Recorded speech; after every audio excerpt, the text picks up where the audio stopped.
Some people ruin their lives and never fully grasp how or why they did it. My wife, Francesca, is one of those people. Welcome back, everyone, and thanks for joining us today. We have a brand new story to share with you, so let's begin. My name is Matthew, and if you've ever been blindsided by someone you trusted, this story might just hit home. I once believed that my wife, Francesca, was my biggest supporter, my unwavering rock in the unpredictable storm of life. But I was wrong.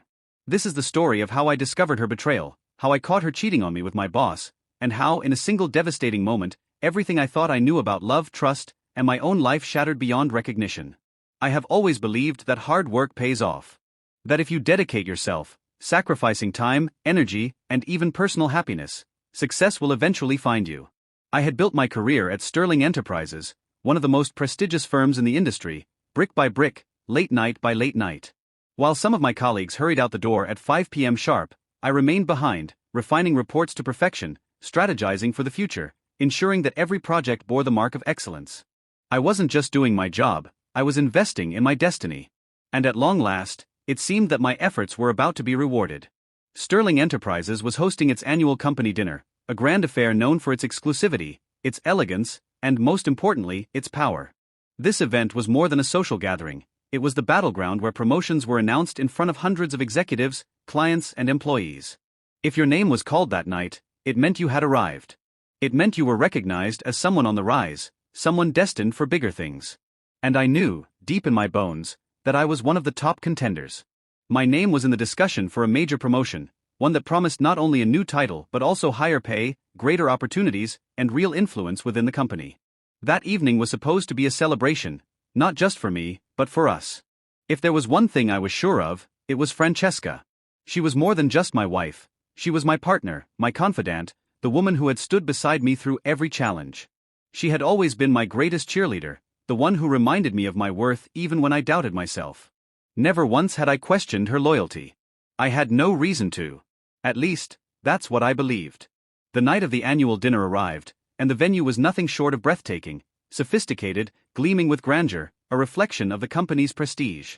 I felt a surge of pride, not just for how far I had come in my career, but also for the woman standing beside me. Francesca looked stunning, the kind of breathtaking that made heads turn and conversations pause mid-sentence. She had always carried herself with an effortless grace, but that night, there was something even more captivating about her. Perhaps it was the way the soft glow of the chandeliers reflected off her skin, or how the silk of her dress clung to her figure like it had been crafted just for her. I thought she was mine. I thought the night was ours. I had no idea that before the evening was over, I would witness a betrayal so raw, so gut-wrenching, that it would leave my entire world in ruins. Francesca had always been effortlessly beautiful, but tonight, she carried herself with an elegance that commanded attention.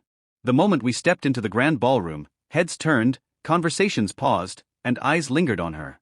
She was radiant, poised yet inviting, a woman who knew exactly how to navigate a room full of power and influence.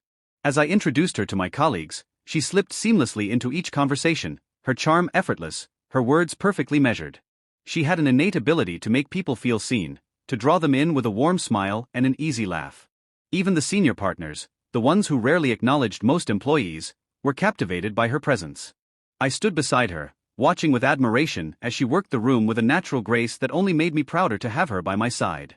For a while, I let myself bask in that feeling, in the quiet satisfaction of knowing that this incredible woman was mine. But as the night unfolded, something began to shift. It started subtly, small glances, fleeting touches, a lingering closeness that my instincts picked up before my mind fully registered what was happening. Francesca seemed to be gravitating toward Gerald, my boss, a man whose name carried weight, whose decisions shaped careers. He wasn't just respected, he was powerful. He controlled who climbed the corporate ladder and who remained stagnant. At first, I brushed it off as simple politeness. She was just being friendly, just making conversation. That's what I told myself. But then Gerald leaned in, whispering something I couldn't hear, and Francesca smiled, not just any smile, but one that made my stomach tighten. Something in the way she looked at him, the way her body angled toward him, sent a quiet alarm ringing in the back of my mind. I pushed the thought aside, unwilling to taint the evening with doubt. Yet, the unease lingered like a shadow just out of reach. Hours later, Francesca turned to me, her hand resting lightly on my arm. Her touch was soft, familiar, yet something about it felt off. "I need to take this," she said, lifting her phone slightly. I glanced at the screen, No name, just a number. A small detail, but enough to stir something uneasy inside me. Sure, I nodded, keeping my voice steady. She smiled, squeezed my arm reassuringly, and then disappeared into the sea of well-dressed executives and servers gliding past with trays of champagne. At first, I didn't think much of it. I kept my focus on the conversations around me, nodding along as my colleagues debated market trends and upcoming projects. But then 20 minutes passed. Francesca was still gone. I casually scanned the room, expecting to see her near the bar, engaged in another effortless conversation. But she was nowhere in sight. Another 5 minutes slipped by. I checked my phone, no messages from her. Maybe she had stepped outside where it was quieter. Maybe the call was simply taking longer than expected. I forced myself to turn back to my conversation, willing away the slight unease creeping up my spine. But then another 5 minutes passed. 30 minutes now. The feeling in my gut had shifted from mild discomfort to something colder, sharper. A nudge at my arm pulled me from my thoughts. I turned to find Eric, a colleague I wasn't particularly close with but had worked alongside enough to share an easy rapport. He leaned in slightly, swirling the whiskey in his glass before murmuring just loud enough for me to hear. "You're a patient man, bro. If my wife was that close to my boss, I'd have questions." I let out a short laugh, keeping my tone light. "What are you talking about?" Eric took a slow sip, watching me over the rim of his glass before shrugging. "Come on, man. We all see it. She's been cozying up to Gerald all night, laughing, touching his arm, giving him those looks." I didn't respond. I couldn't. Instead, I forced a smile, brushing it off with a casual, "She's just being friendly." But deep down, I knew better. By now, the unease in my stomach had twisted into something far worse, full-blown suspicion. I checked my watch. 35 minutes had passed. And suddenly, I wasn't so sure anymore. My eyes swept the room, searching, hoping, dreading. The familiar shape of her figure should have been easy to spot in the sea of executives, servers, and colleagues. But no matter where I looked, she wasn't there. I checked near the bar, thinking she might have run into an old friend. Nothing. I glanced toward the balcony, a place where guests often stepped out for fresh air, empty. That's when a strange feeling settled in my gut, twisting into something cold and unpleasant. I hadn't seen Gerald in a while either. A slow realization crept up my spine, and as the pieces started to fall into place, my heartbeat quickened. I moved through the venue, weaving between conversations I no longer heard. My feet carried me forward on instinct, driven by a gnawing dread I desperately wanted to be wrong about. I wasn't even sure where I was headed until I turned into one of the quieter hallways. The hum of the event faded behind me. I passed the restrooms, and that's when I heard it, a low murmur, muffled voices just beyond the heavy doors. I slowed, straining to listen. My mind raced, grasping at explanations I already knew wouldn't hold. Then, another sound, softer this time. A hushed moan. I took a step forward. Then another. My pulse hammered in my ears. I stopped inches from the door. My breath caught in my throat. "Francesca." My voice was steady, but inside, something cracked. Silence. I swallowed hard, my voice firmer now. "Francesca, are you there?" Still nothing. Then, a sound, rustling, hurried and awkward, the kind of noise people make when they've been caught doing something they shouldn't. That hesitation told me everything. Something inside me snapped. I reached into my pocket, fingers curling around my phone, ready to call security if I had to.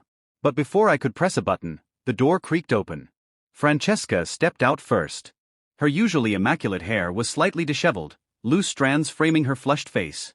The dress she had worn so perfectly earlier was now wrinkled askew, like someone had been pulling at it. And then Gerald stepped out behind her. His tie was loosened, the top button of his shirt undone. His expression wasn't one of panic, but something colder, more calculated. He was assessing the damage, weighing his next move. For a moment, the three of us stood there, frozen.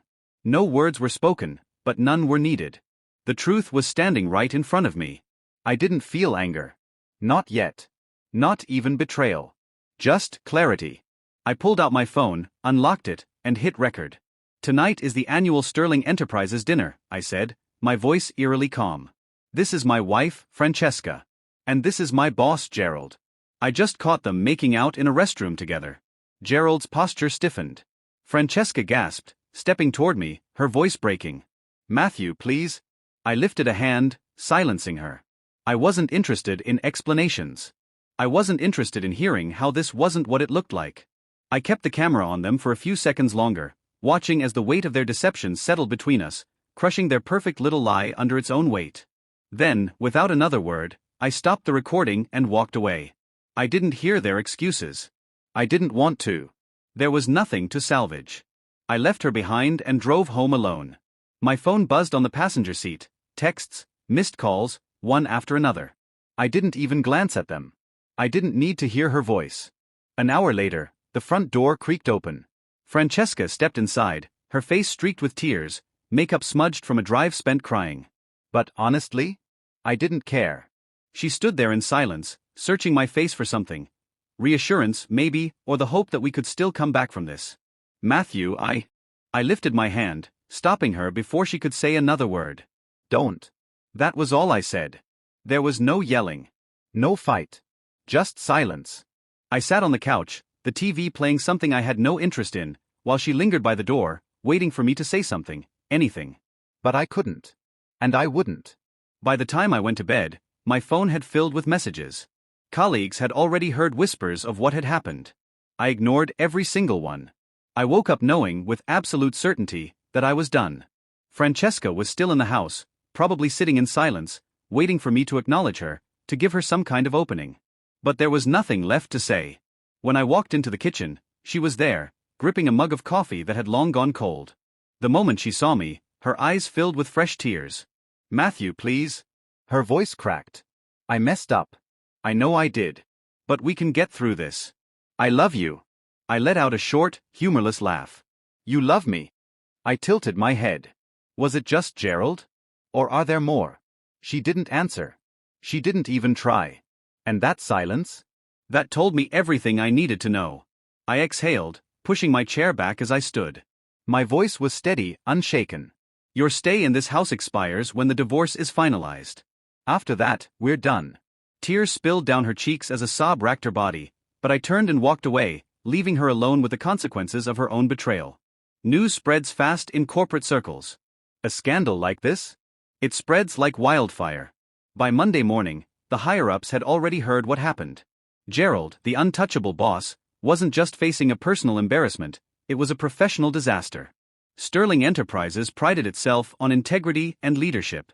Gerald's actions didn't just cross a line, they obliterated it. An internal investigation uncovered exactly what I suspected. Francesca wasn't the first. He had used his position for years, pursuing multiple women in the workplace. Some relationships were consensual. Others blurred the lines between coercion and mentorship. HR had looked the other way before. Not this time. By the end of the week, Gerald was placed on leave. A week later, he was fired. His career, his entire reputation, was destroyed. And me? I didn't celebrate. I didn't gloat. I didn't care. By the time Gerald's downfall was complete, I had already moved on. Francesca, on the other hand, still didn't get it. Even after everything, she still looked at me with those same desperate, confused eyes, as if she couldn't understand why it had all fallen apart. Some people ruin their lives and never fully grasp how or why they did it. She was one of them. But that wasn't my problem anymore. Weeks passed. My life settled into something normal again. Work was steady. My routine was back. For the first time in a long time, I felt like myself. Then, one night, my phone buzzed. A single message. I miss you. Can we talk? I stared at the screen, letting the words sink in. I read it. I deleted it. And I moved on. No response. No closure. No conversation. She made her choices. And I made mine. So, tell me, what would you have done? Would you have given her another chance? Would you have stayed and tried to fix it? Or would you have done what I did, walked away? No second chances. No explanations. Because the truth is, some betrayals can't be undone. Some people only realize what they lost when it's too late. And by then, you won't even care anymore.